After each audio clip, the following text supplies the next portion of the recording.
Hola, ¿qué tal? Llámome Ramón y estoy en la estalla de lingua n'universo astur.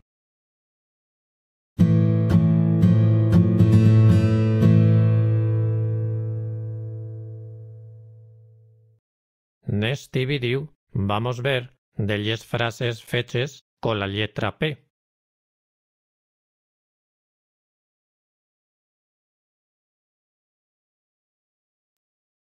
Si Xuan duerme tapecío y sereno, Xuan duerme a la pavana.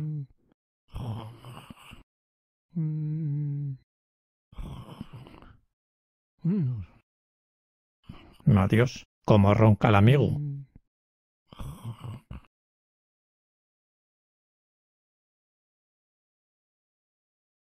Si Xuan ta echau con la parte d'alantré pa baxo, Xuan ta pampan abaixo.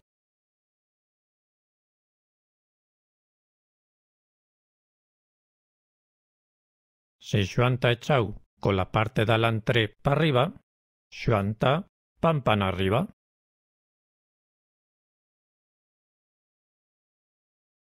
Contra.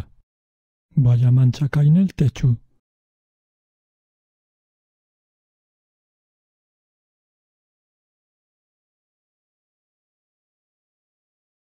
Si Xuan ta echau sin facer nada, Xuan ta a la pámpana rota. Xuan ta a la pámpana vana. Xuan ta a la pampanela.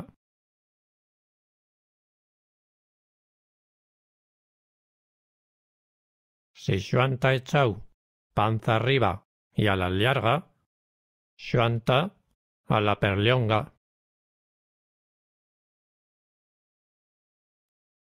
Y esto ye todo pel momentu. Vémonos nel siguiente programa.